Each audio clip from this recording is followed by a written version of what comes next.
Are you an African? Yes, I am. Do you believe in African science or juju?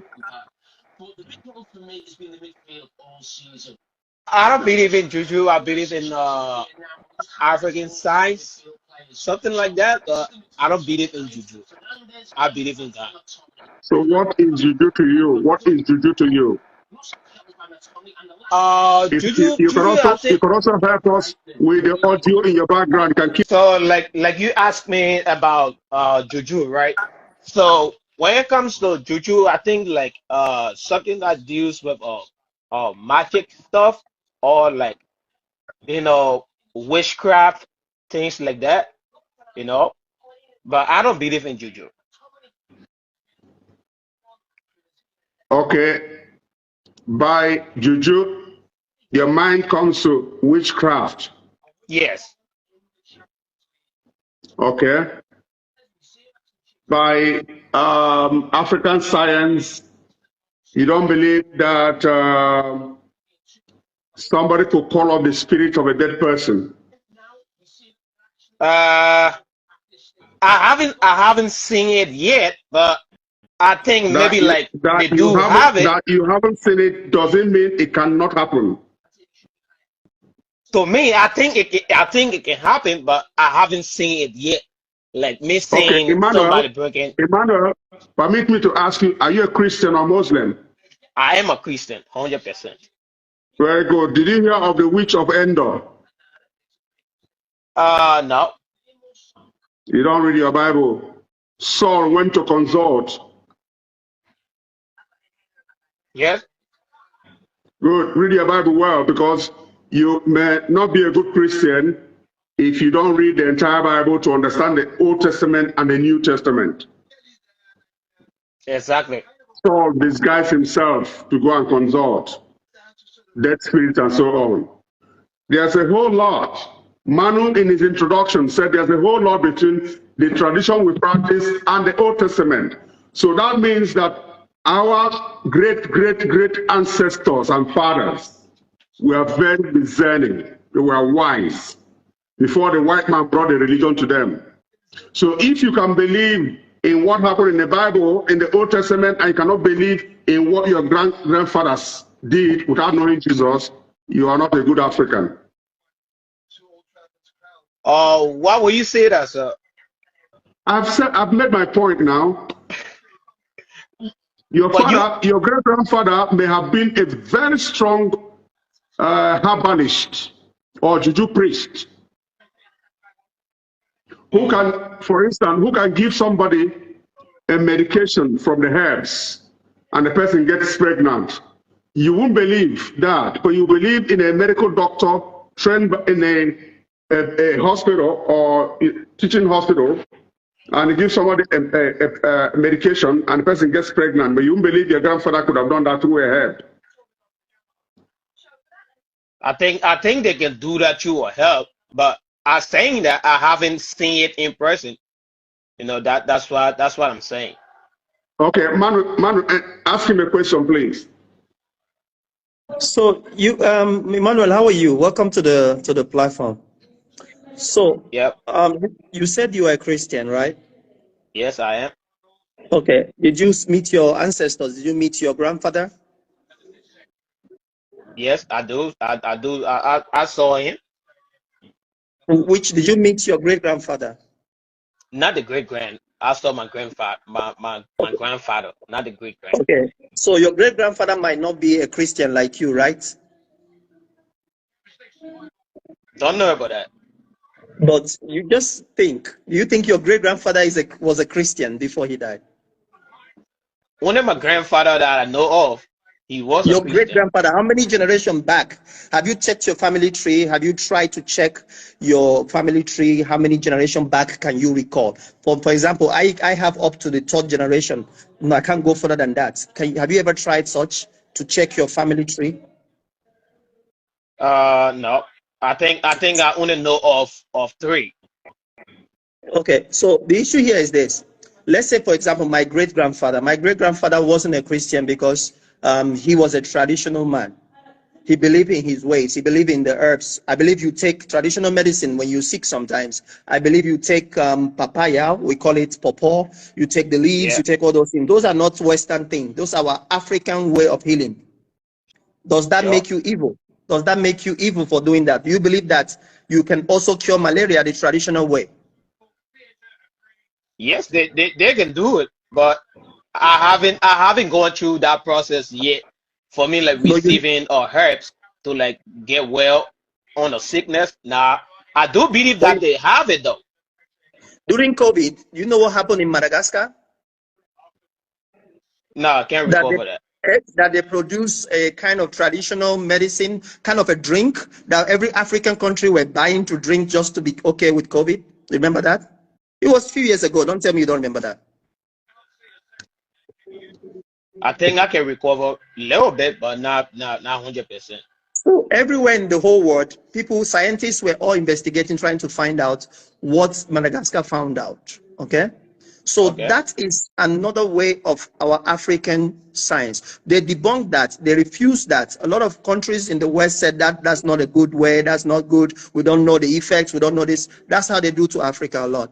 Now, all we are Yeah. trying to say here is our own African tradition. Do you believe in it? Yes, I believe in our African tradition. I do believe in it. So what is African tradition? Can you explain to me what African tradition is that you believe in? African tradition, I think like it deals with like cultural stuff, like so many things that I can really like go in details on, but it deals with like cultural stuff that you see they have so many things like you learning different kinds of stuff, right? Like some people go through the tradition like to to learn through that schooling aspect, not by you going to the real school, you know. So when it comes to like tradition, I just think of like cultural stuff that you think that you can learn from. Also, you can be better through that. No. Do you know about traditional marriages? Yes, I do know about traditional marriages. Yeah. Is that a Christian practice? Hmm. I nah nah. Yeah, Emmanuel, do you know that traditional marriage is stronger than the white marriage? Are you aware? Okay. Yeah, yes. Traditional marriage is stronger than than than Do you than the know white why? marriage. Yes. Do you No. know why? No. It is at the point of traditional marriage that you meet the uncles, the village that owns the child, because the ownership of a child in Africa is communal. If you do not settle those contacts of those who own the child, you are not valued or agreed to be married. All right, Emmanuel is out, but we need to drive it home by the Yeah. things we discussed on this program. I want to thank Manu especially for that. That is very critical and important because most people who are Africans don't know their background. They're influenced by the white man's religion. They're Yeah. influenced by what they read on the internet and so on. There's a Yeah. lot of efforts to make sure Africa does not rise beyond where it is. I agree So with you, when we sir. bring topics as this, we're not denigrating what the whites did, but we're trying to establish who we are as Africans. And to tell our African brothers and sisters, we are not as bad as they paint us if we're bad. We are a great people. And we have the resource. Do you believe in African science or juju? If you do, give us reasons. If you don't, give us reasons. Are there any practical experiences? Victor is from Yako in Cross River State. So if there are practical instances of what you noticed and so on, like somebody was telling me today,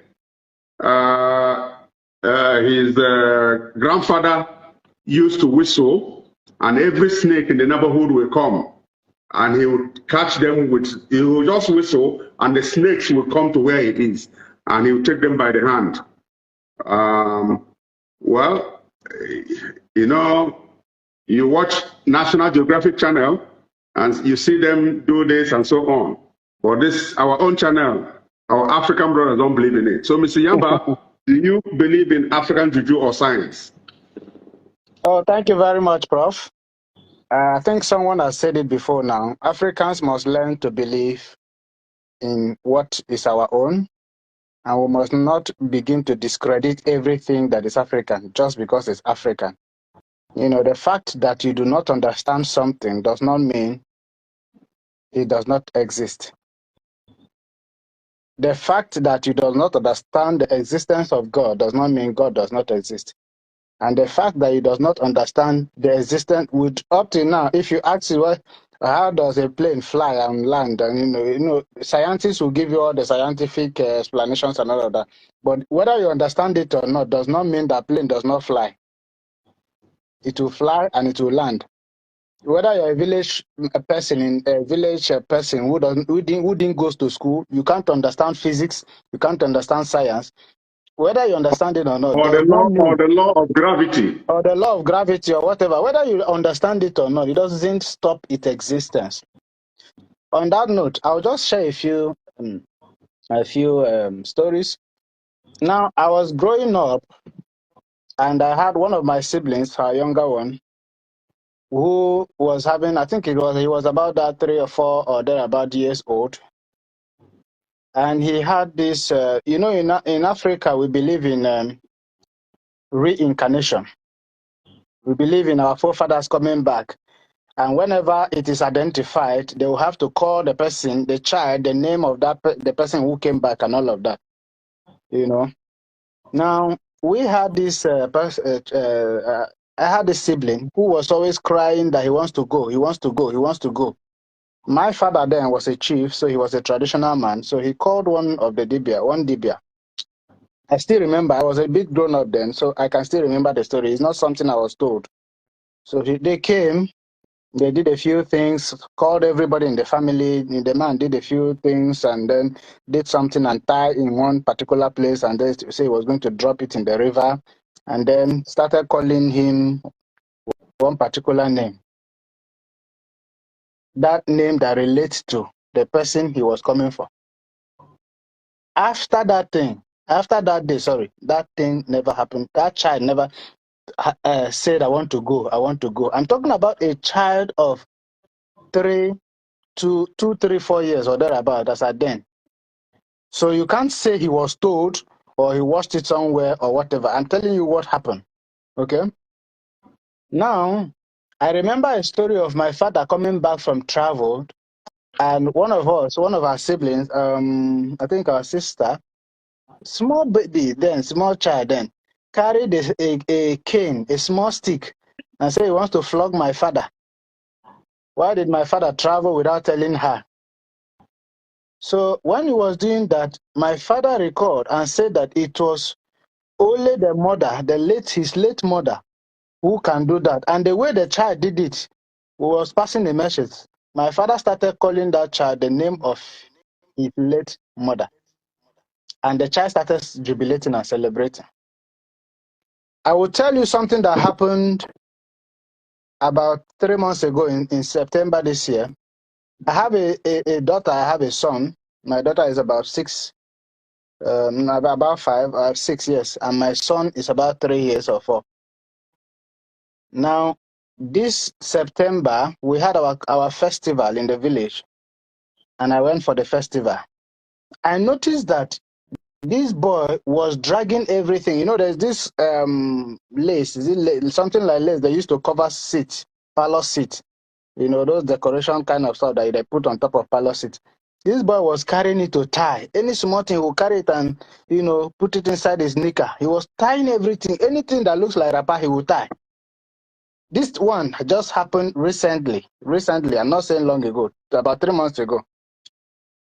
Now he will bring it out and start and bring it. If you collect it from him, he will start crying. So my mother, who understands tradition and certain things, got the message and went and brought out a very big wrapper. There's what we call usobo in my place. The wrapper is very big. When men tie it, it will be touching the ground, you know. He brought out the very big wrapper. I have the video on my phone as I talk to you and started tying that my son and calling him the name of my late father. and was hailing him because my father was a chief. He was hailing him those names. They used to hail him that time. This boy started dancing. I have a video. It's recorded. This boy started dancing. Tried the rapper, pour powder on him and then brought this thing and we took him for the festival. He went to dance and then came back. That attitude of picking things to tie stopped. Now, what am I trying to say? I've also had instances of somebody falling and you go to a traditional or having an accident or whatever, you go to some traditional rulers, a traditionalist. Yeah, traditionalist. They will attend to you. I have an incident of my 8th grade mate, my village mate, somebody we grew up together. This guy is currently living in Onitsha. He's working somewhere. He started building his house in the village, and somebody went there and put something, and he went there and mashed it. This guy nearly died. No hospital could diagnose this thing. It was only traditionalists in the village that treated him. Now, when that thing starts, you will see it moving on his skin. You will see something like this moving. You will see it moving. You will see something moving on his body. Up to today, if you look at him at the back of his head, it's swollen somehow. That was where the whole thing eventually ended, but he has been treated and it's okay. Now, what am I trying to say? What I'm saying is, there are things that exist in Africa. We probably do not have a proper understanding of them because we have neglected it, we have refused to study it, we have accepted the modern pharmaceutical industry, but we have not accepted the African pharmaceutical industry because those days you have one or two, your mother go to the village, to the bush, plug one or two leaves, combine them and gives you, and that's on. You plug one or two leaves, you give you, no matter what insect or what reptile bite you, you go okay. So we had certain antivenoms, but today we buy antivenoms from a snake and all of that from foreign countries. The fact that, like I've said earlier, the fact that we do not understand something does not mean that thing does not exist. So having said that, with all this, like people who do debate will say, with the following point of view of mine, I would like to say that it is true that African, what's the word you use? African, I think juju or so, or black magic or whatever. Yes, African science exists. However, Africa will like to abuse things. Most people tend to use it only towards the negative, which is the issue of killing your uncle or your uncle killing his nephew, killing your brother, killing this, killing that, which is what most people tend to use it and which is what most people promote. So whenever you mention African science, the thing that comes to the mind of an average African is the bad part, the negative aspect. But the positive aspect of this thing far outweighs the negative aspect. Far outweighs the negative aspect. Just like we were having a conversation earlier today, and I said that we are allowing all these DBRs, whatever we call them, nobody is understanding them, and we are losing a whole lot. This is money. Now, there are some sickness that you go to hospital, they won't diagnose, they won't treat, but you take the person to the village, one person will mix one or two things. And imagine if you have an ultra-modern African hospital where people are treated of spiritual things. I know of some people who heal mad people through one or two things. I know of people who conduct deliveries using one or two herbs. I know of people who do all manner of things in Africa. So why do we not want to study these things? But we can accept it when a white man tells you that anytime you're having a headache, take paracetamol. I was a living witness growing up. One of my uncle used to have this, anybody who is having headache, they will bring you, and pluck, there are some leaves they will pluck and then carry the person's head and place on a wooden, something like a wood or a tree. and then they will be rubbing the leaf on the tree, not on the head. You place your head, the side of the head where the head is aching, and place it on that tree or that wood, and then they will be rubbing the wood with that leaf. After some time, the headache will disappear. Till today, we don't know the science. We don't know the how it happens. We cannot explain Even the theory. one that has to do with the bone, they will bring the chicken, and the chicken, they will be rubbing or something on the, if you remember, if it's a leg that's broken. Now that one still happens, where there are some accident victims, where especially where the bones are the bones are broken and all of that. So you take the person to this traditional dentist. Traditional orthopedic people, that bone. Yeah, we had it all from him. Follow my page, Felix. So to share the video so that others will learn a lesson from it.